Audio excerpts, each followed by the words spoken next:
So hi everyone, my name is Claudia and I'm a process engineer at QGC Midstream, which is part of Shell. And today we just really thought we'd give you a bit of an introduction to who we are as a company, my overall experience, and try to just keep it short and brief so you guys can ask us as many questions as you like. So Greg, if you can jump to the next slide. Awesome. So this is just a bit of a background of what I studied. So I did a master's in chemical engineering at UWA, and sort of what I've shown underneath is just that I tried a bunch of different stuff. I wanted to see what interested me, what drove me as a person, what I wanted to do with my career. So I tried as much as I could. I did mining as a process engineer and a FIFO role to see what that lifestyle was like.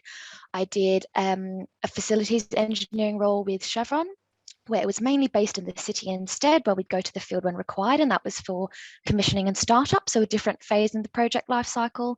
I also went back to BHP to work part-time during my master's in the petroleum division as a process engineer, and that was to work sort of in oil and gas on a floating vessel instead, but mainly based in the office as well. So from there, I finished my master's and then I took a grad role with Shell, and that was at QGC in Brisbane. So that is office-based with time in the field in our upstream facilities. So if you can jump to the next slide, please, Greg. And then just in terms of other things outside of studying, because that's not everything at uni, just showing you that, you know, we do look for you sort of pursuing your own interests and, you know, telling us what you're passionate about. So I was a tutor for a volunteer teaching program called TLG. I also organised a bunch of our charity events for a organisation called Society and Petroleum Engineers, and that was what I was passionate about. And in terms of actual part-time work, besides the internships, I was doing things like teaching and tutoring, things that I'm really passionate about, as well as just things like retail and netball coaching as well. So in terms of the actual program itself, I thought I'd give you a quick rundown of all the different things that are available to us, because the program is quite diverse. And I'll tell you a little bit more about the details later, or Greg might as well. But essentially, it's such a vast range of experience, and everybody's program is different. So even you might be finishing the same graduate program, they really do listen to what you're interested in, what you'd like to do. So when I first moved to Brisbane, I'd never moved out of home. I was a WRFM production engineer. So that means Wells Reservoir Facilities Management, which means you get to understand the entire process. So when you're debottlenecking a system, you actually understand the whole system rather than having your sort of one siloed sort of experience, where it allows the whole company or the whole organization to identify where should we move our efforts to, where can we find opportunities. And that was really rewarding for me to see that instantaneous change, because in operations, everything is very fast paced, and the changes that you make, you basically see an instant sort of reaction. So that was really cool. That was my first role in upstream, which is coal seam gas, where we actually take the gas out of the ground to the pipelines. From there, I moved into the same department, but as a process engineer. So I sort of slowly moved down the process. So I worked subsurface. I did a lot of the well and pump designs. From there, I sort of moved to the onshore facilities, where we have a lot of compression stations and water treatment plants, and I got to optimize the next part of the process, which was really fun. From there, as part of the graduate program, because it is so sort of vast in terms of the competencies that Shell would like you to learn before you roll off the program, I was lacking design experience. So that was a really good opportunity for me to move across the state back home, which I was very glad about for a couple of months. And I got some design experience at Prelude. After that, I came back and I really had pushed for a lot of more experience in the process safety region, which is not something you do so much in ops that you focus solely on. So I wanted that experience after I did a training course. And so they were like, yep, no worries, let's do that for 6 months. So I did that for 6 months, which I really enjoyed, to see the other side, which was not nearly as fast paced, a little bit slower. You got time to think, do a bit more modeling and understand those risks. Now you had that field experience. And then from there, I basically rolled off my program, which was about two and a half years. can be pushed to 3. It is competency based. And then from there, I took a non-graduate role and I've moved to Gladstone now. So I am currently in Perth working remotely to see some family, but I work in the field as an operations engineer at QGC Midstream, which is our LNG facility. So I've sort of just made my way slowly down the entire process chain and gotten to experience all of it, basically. Greg, if you can jump to the next slide. Thank you. So we thought we'd just sort of give you some generic application advice, because this is the sort of stuff that maybe universities don't teach you, but I wish I'd known at the time. And so these are sort of my key takeaways. So preparation and organization will set you apart.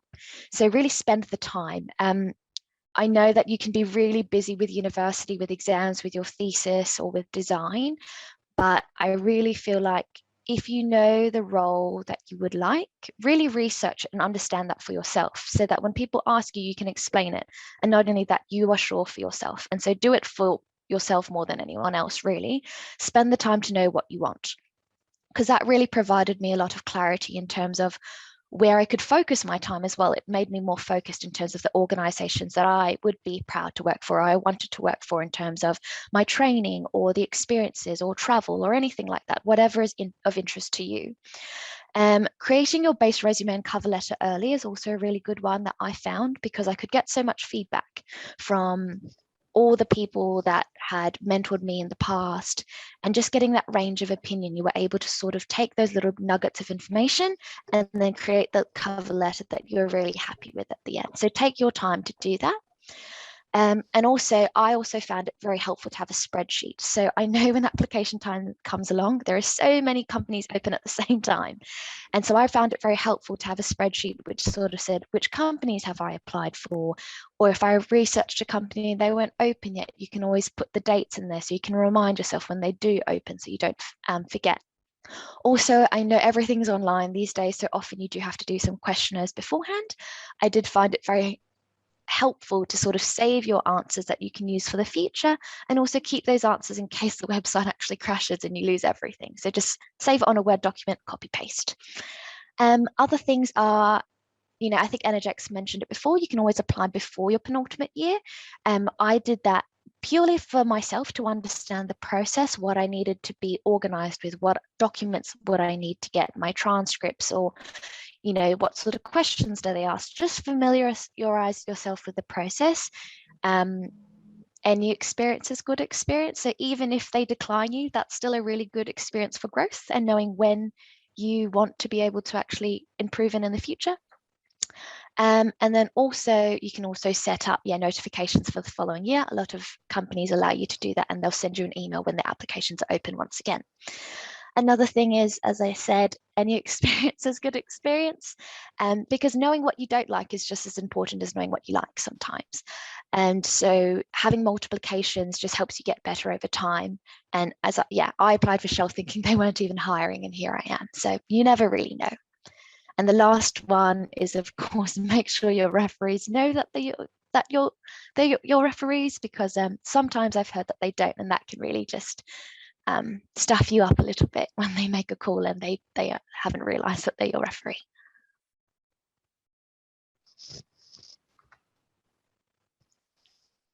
In terms of moving on, so if you're lucky enough to get to the interview, that can be a whole sort of stressful experience once again. So 5 tips would be: know your company's values, operations, and strategy, and how that personally connects with you. I think that's really important, because sometimes as graduates you feel like you just don't have that experience, but that's okay. They're not expecting us to have 10 years of experience, but if you're willing to learn, if you're open-minded, and if you really can understand what drives you to be passionate every day, I feel like that comes across really well in your interviews. Secondly is prepare your answers for generic behavioral questions, and always in the STAR format. So with behavioral questions, you don't want to come off as overly prepared where you're reciting something, but it's always good to remember the dot points of what are the key examples you want to say, because I've definitely been at an interview, finished it, come back home and be like, I wish I'd said this. And so this sort of preparation really helps with that. For those who don't know, STAR is a really good way to break that down to keep your answer very clean and concise. It just stands for situation, task, action, and result. So just make sure you can sort of basically have a sentence for each one describing that action. Practice your answers. As I said, don't try to recite them so much, but just using those dot points can be helpful. And then for me, I just really tried to enjoy the process. I feel like when you're less nervous because you're prepared, you are able to just show who you are as a person more than anything, which is very important in an interview. And then it's always nice to touch base with the interviewer after if you can remember to do that too.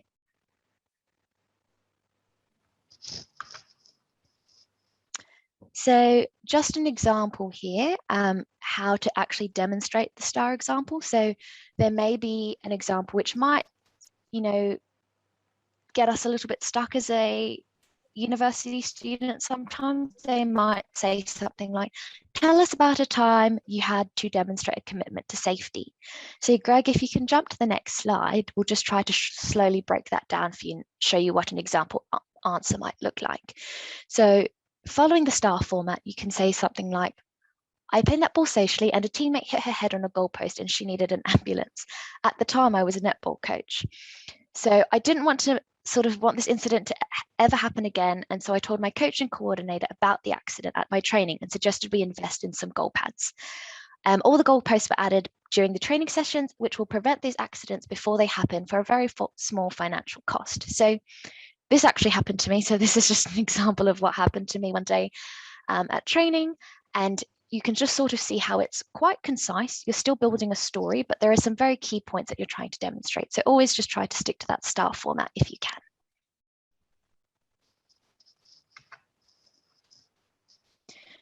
So moving on, Greg, if you want to maybe talk to this slide a little bit, if you like, about what the program is actually about. Yeah, definitely. So I was just going to provide some of the key dates. So with regards to the, I guess, kind of similar to Energex and Energy Queensland, we've got a internship program that runs over the summer period, and we open for applications around mid-July, and then it's a 12-week program, kind of starting in November through to February. And then our internship program usually feeds into our grad program. So a lot of the positions that our interns are filling will actually be a grad role starting the following year. So our interns finish last week, I think, or the week before, and the majority of them will transition across to grad roles if they choose to as well. And then from there, any other vacancies we may have or other positions that come available will be advertised. Our advertising for our grad program will be next Tuesday through all of March. And I'll talk about the actual recruitment process in a little bit, but I'll let Claudia talk about the actual intern. Well, Claudia, you didn't do the internship, did you? No, I didn't. No, I didn't. So I went through the second pathway. Yeah. So in terms of the graduate program, I can definitely talk to that. It is competency based. So that is what I really like about this program in particular. It has a structured format that all graduates across all of Shell internationally will follow. What that means is within the asset that you're in, or even going elsewhere to find your training, like how I went to Prelude, it is not just time-based. It is making sure that you understand process operations. It's to make sure you understand technical safety. You get experience in design. And so that is why it's ranging from 2 to 3 years. And if you've come as an experienced hire, you can really condense that time. It's just the assurance that you get every 6 months. You have the head of process engineering for all of Queensland monitors my progress. He makes sure that I'm getting the opportunities that I need. And if I'm not, we find a plan to address that, to make sure that I can finish the program in a timely manner. And that sort of gives me the confidence as someone who's quite new to the industry, quite green, that there are people who have that experience to sign me off saying, yes, I do believe you have that competency, that knowledge to move on to the next step. As part of the training program as well, we have lots of compulsory training courses, which is also part of your learning development. So for example, the picture there is when I got to meet so many graduates from all across the world, and we went to Kuala Lumpur those two graduates actually work with me now in Gladstone, but Oscar at the front is actually in Oman, getting some experience there in rotating equipment. So I think for me, travel was something that I was really interested in, and that's something that has been a little bit difficult in the past 2 years. But as Oscar's in Oman now, I think it's showing that we're slowly coming back into sort of being able to travel again for training and things like that, which is really exciting. Rotations. So as you can see from the slide I had earlier, so many rotations are open to you. It's really what you make of the program and what interests you. So that's probably another tip, is sometimes as a graduate, I'd be really nervous to ask for things, but people don't know what you want until you ask. So you can always ask nicely, and if they say no, that's okay. But I really feel like I got such an amazing breadth of experience just because I was like, hey, like, can I just do some work over there? And people often don't mind if you're a free resource flying around the company willing to do some work. As well as that, yeah, we've got regular mentoring. So I have a technical mentor that's assigned to me. So that helps me with all of my technical development as a process engineer. However, I also have mentors that are not technical, so they're not in my discipline. At the moment, I have a mentor and she's based in Perth, even though I'm based in Brisbane, and I've met her a couple of times, or we have virtual calls, and she's from the UK and is an expat, and she's traveled the world with her job with Shell, and that's something of interest to me. So that's why they set me up with Sarah. Other things as well is once you finish your graduate program, that is your direct pathway into the Shell Advanced Technical Program. So it sounds like a lot of training, but I love it. I think it keeps me confident that I'm ticking off the things I need to tick off as a young engineer. So that's the program I'm currently doing now. And essentially, if you know the sort of governing bodies of engineering, iChemie is the sort of institute that is that sort of is a board for chemical engineers that we can join. And our advanced technical program is affiliated with iChemie. So getting chartered, if that's something you're interested in, by the end of your SATP or your Shell Advanced Technical Program, that essentially takes you to the point where you're ready to be chartered. And so the chartering process just becomes a little bit more simple that way as well. Nice one. I thought I should also add, Claudia, with regards Absolutely. to your assessed internship, you also are given a mentor, supervisor, and also a graduate buddy. So our current grads form a group called Ignite, and which Claudia would still be a part of, and they will link up with the interns and be there to support as well throughout the internship over the 12 weeks. And also, as it mentions, it's an assessed internship. So some people say, well, what does that mean? So it's actually almost like a 12-week interview, right? So you're given a real project to, there's a mid-internship review, there's a final review where you you do a project update to people in the business, and then you actually, can pass or fail the internship, and, to go into the grad program, generally pass. But yeah, so that's a bit more on the internship as well. Awesome. So, yeah, I'm actually talking to the next couple of slides, right, Claudia? Yeah. Yeah, absolutely. Yeah. Just cautious of time. Sorry, I've waffled on for too long. We are. We've only got a minute to go. So Sorry, I'm not going to go through in too much detail, but just Claudia said a few things with regards to setting up our application, right? Keeping track of your applications, because over this next couple of weeks, you'll be applying for the grad programs. And I think it is important to keep that spreadsheet and detail of the roles you're applying for and a bit of information about that company, because as recruiters, if we call a student and start talking about a role, it's not the best kind of look if you say, if the student's on the other end saying, I'm sorry, I'm not sure what this role is. And that happens quite often. Yeah. So, and the other piece is really get onto every, on your applications. I think, with all the career sites, there'll be heaps of information on the application process. If it's Shell, BHP, wherever it is, take the time to have a look at the hints and tips on their website, because that will, help form your application, and it should benefit your, going through the process. Just quickly, I know we're at time, for the recruitment process for our internship and the grad program. It's a simple application with your CV and cover letter and a copy of your academic results. You will then do an online gaming assessment, and then an on-demand or online video interview, which is Claudia provided an example of using the STAR response. And then from there, you'll be invited for a final assessment, which is a case study.